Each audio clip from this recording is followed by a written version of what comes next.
There's a lot of table saw accessories. Make sure you're using the right ones so you can get the most out of your table saw. In this video, I'm going to show you how to pick the right blade and use it for the right situation so you can make the most out of that workhorse in your shop. All right, so when it comes to the table saw, there's a lot of accessories that you can use. Today, we're mainly talking about blades and how you can pick the right one for the right situation. If you're like me, when I first started, there was a blade in the saw and it cut the wood, and that's all I knew and that's all that I used. You know, whatever I could find. When it seemed like it got dull, I went and bought a new one. Fine finish sounded right because I used a lot of fine finish stuff. Well, it turns out there's a whole lot more to it than just picking one blade. The blade is dependent on what you're cutting. Now, I do a lot of stuff with cabinets, so that's a lot of plywood, but also a lot of hardwoods that go with that. You know, I cut maple because I'm custom making my doors. I do a lot of stuff with white oak because I make mantles and other wood pieces. So using the correct blade can really make a difference in your table saw.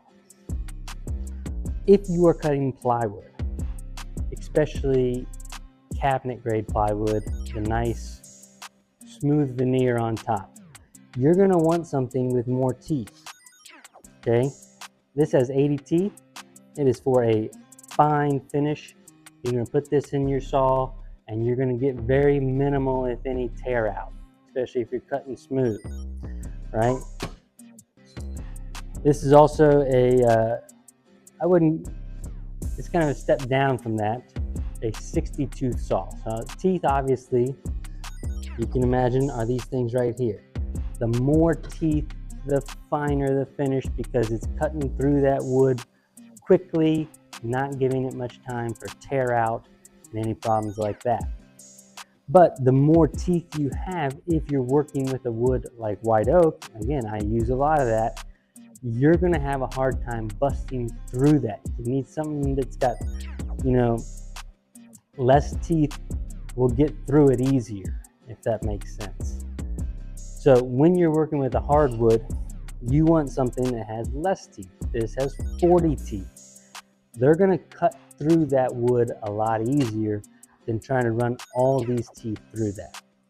So knowing which blade to have in there for what you're cutting is very important.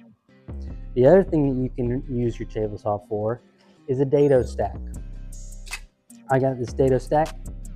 These have 24 teeth because they're trying to chunk out a bunch at a time. You can add different plates in between these, obviously all facing the same direction, but you're going to create a stack and they'll fit in your saw so you can take out chunks at a time. I use the dado stack quite often when I'm doing cabinets because I will cut a dado for the pieces that are going to go in the bottom. So the bottom part of the cabinet, I dado the sides so that those slide in nice and smooth. Dados are very important. You also need to have those in the back or where the back panel of the cabinet sits. It's great to have a dado go in there. Those are typically a 1/4 inch thick. Your average saw blade is roughly an 1/8 inch thick. Some are a little thinner, some are a little thicker. Make sure you know that when you're measuring, because if you're going by the tape that's attached to your table saw, it's not always correct if your blade is a different thickness. So you want to make sure that you adjust that. Do what I do, pull your tape measure out, make sure you get the right size from the blade to the fence because that's what actually is getting cut. So dado stacks, a great accessory for cutting chunks out at a time. Mine goes up to 3/4 of an inch, which is perfect because typically that's the stock that's going to go in there, either 3/4 ply or another piece of 3/4 inch stock. Another accessory that I like, this isn't my favorite version. I've heard of another version that has a little bit of a bevel near the center. And the reason that it does that is so that the piece can come in smooth, get the sand, and get out smooth. This is just a flat blade, but you can attach sandpaper on there, and that way you can sand the edges. It's basically, think of an edge sander, but it's an attachment for your table saw, so you don't need another tool. I used it quite a bit when I first got it, but again, I ran into a lot of problems where it was actually burning, you know, rubbing a little too tight, a little too hard on the pieces. I think that type that I was talking about, Mike Farrington, I saw a video he did about that, where the blade that has that little bit of bevel near the top so that it has space for that piece to come in and out without getting too tight and rubbing and creating burn marks. These are a lot of the blades that I use quite often. Another accessory that you're going to want to look into is a feather fence. These are great for when you're running stuff through and you want to keep that pressure. If you've got a dado stack on and you're trying to cut a straight dado on your piece and it's a long piece, it's nice to have a little feather piece on there. It actually goes in like this so that your piece will run in this direction, and that way it can't kick back, but it can move forward, right? So your piece runs in this way. If you were to get a pinch and kickback, it's going to get stuck.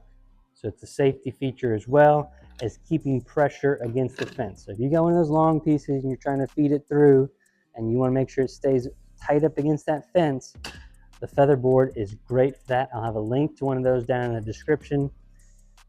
Super cheap on Amazon. They can attach right to your table saw, no problem. So these are the blades. This is a quick video. I have learned that having different blades for your table saw can make a huge difference. Having the hardwood blade is a huge difference. And the big thing that you're going to find when you switch to using a hardwood blade for cutting your hardwoods is it's going to run through a lot smoother. When it runs through smoother, you don't get those burn marks. If you're running a plywood blade on there and trying to run white oak through your saw, you'll find that anytime you have to slow down a little bit, you're going to create a burn mark on your wood. And then that turns into sanding for hours to get that thing out, and it's just a pain in the butt. You can save time just by changing the blade. Changing the blade only takes a couple minutes. Just flip it out, put the correct blade in there, run it right through, and it's going to cut through it like butter, I'm telling you. So thanks for watching.